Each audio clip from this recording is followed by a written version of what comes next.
Come on. Aswand, Cruickshank, your one and only Move Swiftly speaker, checking in for a daily Move Swiftly thought, giving you a perspective on teamwork that you will not get anywhere else. Now I gotta talk about recording this Thursday, September 12th, 2024. As much as I want to be talking sports, talking football, and all that stuff, let's address this debate, man. let's address it. I'm gonna do it. I'm gonna make it as short and sweet as possible when it comes to politics, because I know. Just let me prep before I say anything else. Let me just preference everything I'm gonna say.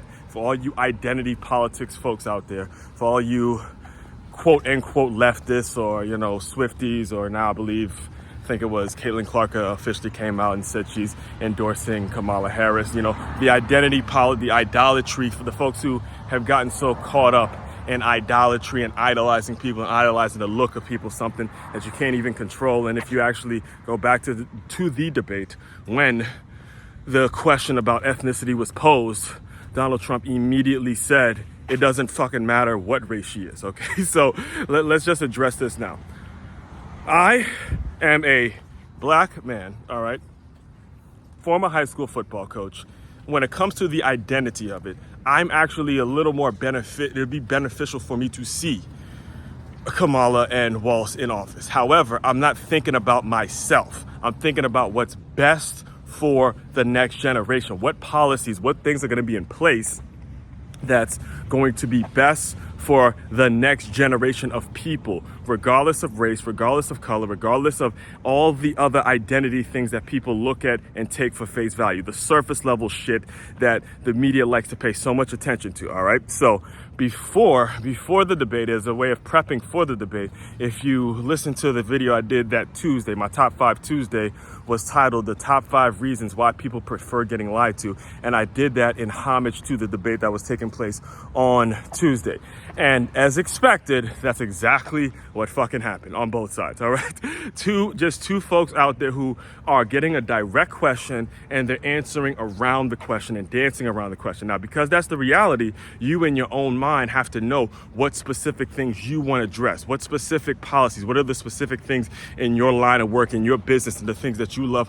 What would you have liked to see from these two candidates? And that's only in your own personal likes and dislikes and the things that you would need to become a productive member of society. So for me, personally, I'm incredibly pro-life. I'm somebody who aspires to be a father, somebody that works with kids, somebody that sees the ramifications, sees a lot of the problems when it comes to unprotected and irresponsible sex. Again, I've seen a lot of that kind of stuff growing up, and I'm someone who does not like what Kamala Harris continues to say about it should be the woman's choice and her body and her choice and all that.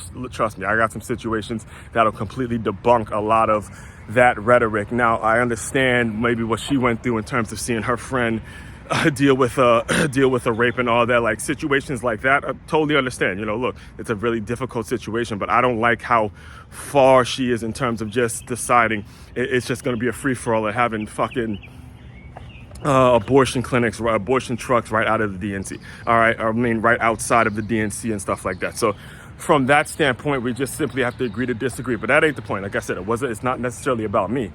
What I believe every U.S. citizen deserves to hear, and this is where I kind of got into a debate yesterday with some people who thought Trump didn't do that well, and some people who really it doesn't matter what Trump says. Trump can say 3 + 3 is 6, and they'll find a way to make it so whatever Trump said was wrong. Trust me, these are people that no matter what, doesn't matter who's running, as long as it's not Trump, they're gonna vote for the person who's not Trump. Which is, again, that's their opinion, and that's just what it is they do. They're not out in the public like I am every day. They're not on YouTube as heavy as I am every day. So I accept it and I just simply move on, right? So what everyone deserves to hear, excuse me, and I believe Trump summed it up perfectly in his closing remarks, which is, look, Kamala and Biden have been in office for the past 3 years. If all the stuff that Trump has done is so bad, and the fact that what your policies are going to do is going to be so great, and we're going to fix the economy, we're going to do this, we're going to do all these great things that you are promising the people, the question still remains that for some reason she gets a pass in answering, as is, why haven't you done it? Why haven't you already done it? Why haven't you been talking about policies and things in place that you and Biden have already done? All right, why haven't you done it? Number one. And the follow-up question would be, and it's the reason that obviously they're not answering it, but the follow-up question would be, if Biden was so great, why did he drop out the race? Why?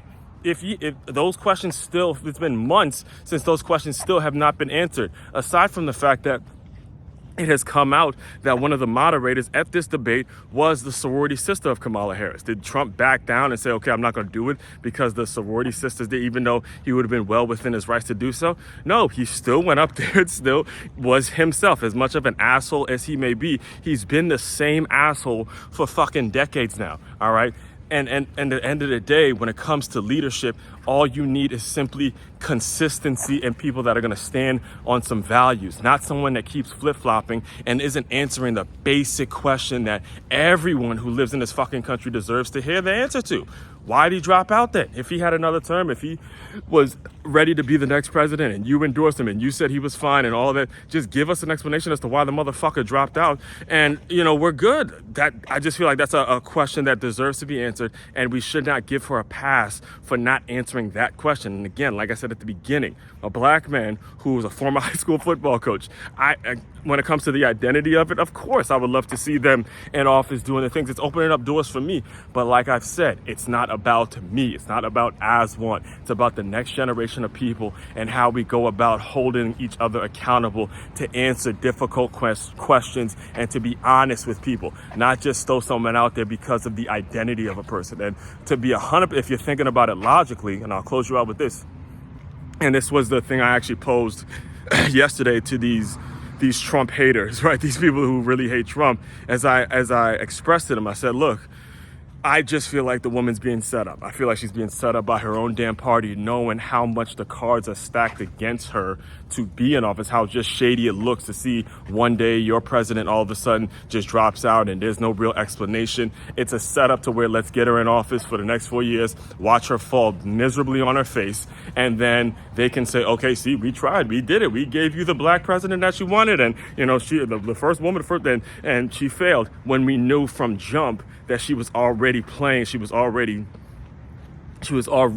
running with barriers in front of her. That I don't appreciate. That is the problem. And that's what people are not seeing because they're so focused on the surface level shit that she continues and continues and continues to perpetuate and continues to run on. And that's just going to be that's going to be your own decision, your own demise, and ultimately, listen, you gotta live with the decisions that you make. So that's all I got to say about it, man. I am so over politics right now. We're gonna get back to football and sports, people that can actually get things done in society. All right. All that being said, main website to check out to dive deeper into all my work, makeyourmove.com. That's MakeYamove.com. One-stop shop for your teamwork and your self-development needs. Aswand, Cruickshank, your one and only Move Swiftly speaker checking out. You guys continue to move swiftly. We will talk more soon.